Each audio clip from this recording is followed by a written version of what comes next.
یہ معرفت ہو جائے اور بہت بڑا مطالبہ نہیں ہے. وہ قوم جو فرشیزہ پہ بیٹھی ہے اس قوم کو اپنے شیعہ اور عزادار ہونے کا سب سے کم تر ثبوت تو یہی دینا چاہیے کہ کوئی نماز قضا نہ ہو. جہاں تک ممکن ہو عبادت کے قریب رہے اور سامنے کربلا والوں کی نمازوں کو رکھے. ان پر جو مسائل و آلام تھے ان پر جو مصیبتیں تھیں لیکن اس کے باوجود سب کربلا میں معصوم نہیں تھے. یہ بات غور سے میں بار بار کہتا ہوں, سب کربلا میں معصوم نہیں تھے, سب بنی ہاشم نہیں تھے, غیر سے دوسرے علاقے کے تھے کیونکہ اس قبیلے سے بھی تعلق نہیں تھا. ان کو یہ روایت دکھا دو کہ کوئی ایک صحابی ہو حسین کا جو عبادت سے دور رہا. اگر لبیک یا حسین زبان پر ہے تو کردار میں وہ جھلکنا چاہیے, مزاج میں وہ چیزیں قائم ہونی چاہیے. سلام و شہدائے کربلا. جہاں انسان موت جب سامنے آتی ہے تو پھر کچھ یاد نہیں رہتا, لیکن یہ معرفت کی شہدائے کربلا کی کہتے ہیں آقا خواہش یہ ہے کہ ہم زندگی کی آخری نماز کے پیچھے یہ شوق عبادت ہے, یہ جذبہ عبادت ہے. ہمیں معلوم ہے کہ 20 منٹ کے بعد قتل ہو جائیں گے, گھنٹے کے بعد قتل ہو جائیں گے اور حسین کے ساتھ ختم ہوں گے, قتل ہوں گے تو جنت میں بھی جائیں گے.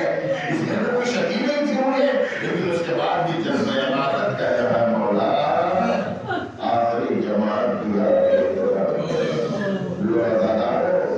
ایسے موقع پر حسین نے نماز بھی پڑھائی. زبیر بن قین سعید یہ آگے کھڑے ہوئے مولا کی حفاظت کر رہے تھے. یہ آقا حسین سے آگے کھڑے تھے, مولا نماز پڑھا رہے ہیں, پیچھے اور اصحاب پڑھ رہے ہیں. اللہ اللہ نے مرتبہ زبیر بن سعید کا یہ اس نمازی کی حفاظت کر رہے ہیں جو کائنات کا سب سے بڑا نمازی ہے, جو کائنات کا سب سے بڑا نمازی ہے. اللہ سے قاسم اور محمد کربلا اور یہی بیان کر کے گزر جاتے ہیں, لیکن ذرا آپ محسوس کریں کہ جو بھوکا بھی ہے, جو پیسہ بھی ہے, اور اس شدت آتش اور گرمی کے زمانے میں تمازت آفتاب کا مقابلہ کرتے ہوئے خیمے سے مقتل میں جانا اور لاشیں اٹھانا. دیکھیے بات آپ محسوس کریں گے کہ گرمی کا زمانہ ہو تو انسان جب دھوپ میں چلتا ہے تو پیاس اور پیاس میں اور اضافہ ہوتا ہے. اللہ اللہ حسین کتنا پیاسے تھے کہ جو 73 مرتبہ لاشوں کو اٹھانے گئے. کبھی خیمہ سے مقتل میں آئے, یہاں سے وہاں گئے, اور کبھی اکبر کی لاشیں اٹھائے, کبھی محمد کا جنازہ میرا مولا لے کے آیا, کبھی جناب قاسم کی لاش کے ٹکڑے اٹھائے. یہ حسین ہی کا حوصلہ تھا اور یہ حسین ہی کا جذبہ تھا جو جوان کی لاشیں دیکھ کر کے اللہم تقبل حاضر قربان, اے میرے پروردگار ہماری صدیق کو قبول کر لے. لیکن وہ مظلوم امام بھی ایک موقع ہوا آیا کہ ایک طرف جوان علی اکبر کا لاشا ہے, ایک طرف جناب قاسم کی لاش کے ٹکڑے ہیں, ایک ہاتھ علی اکبر کے سینے پہ رکھا, ایک ہاتھ قاسم کی لاش کے ٹکڑے پہ رکھا, جانب آسمان رک کر کے زہرا کی لاش لے کر حسین غریب ہو گیا. جزاکم اللہ. لو عزادارو, ایک صدر استغاثہ کربلا میں آئی, الناس لیرسلنا. اس آواز کے بعد خیام سے بیویوں کے رونے کی آواز بلند ہوئی. جب دیکھا حسین نے کہ بہنیں رو رہی ہیں, بیویوں کی آواز گریہ بلند ہے. قریب آئے اور آنے کے بعد عجب انداز میں کہتے ہیں کہ اے بہنوں ابھی حسین زندہ ہے, اے بیویوں ابھی حسین زندہ ہے. مولا کہنا یہ چاہتے ہیں ارے جب تک میں زندہ ہوں, جب تک وہ آنسو نہ بہاؤ, میرے بعد تمہیں رونے بھی نہ دیا جائے گا. جزاکم اللہ.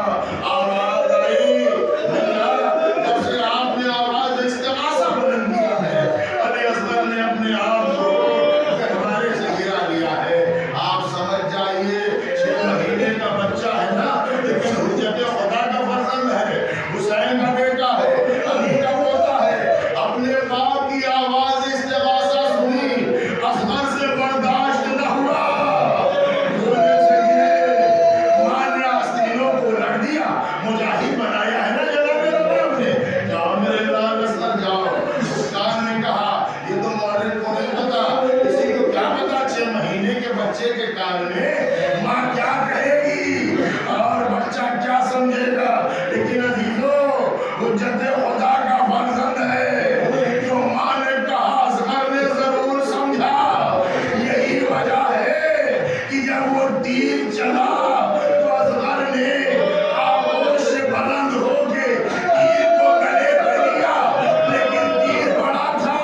کے ساتھ کیا ہوگا؟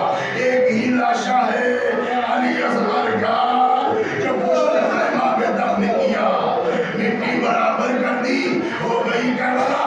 مگر انہوں نے جب لاشوں کو گنا تو کہا یہ تو 71 ہی سر ہے،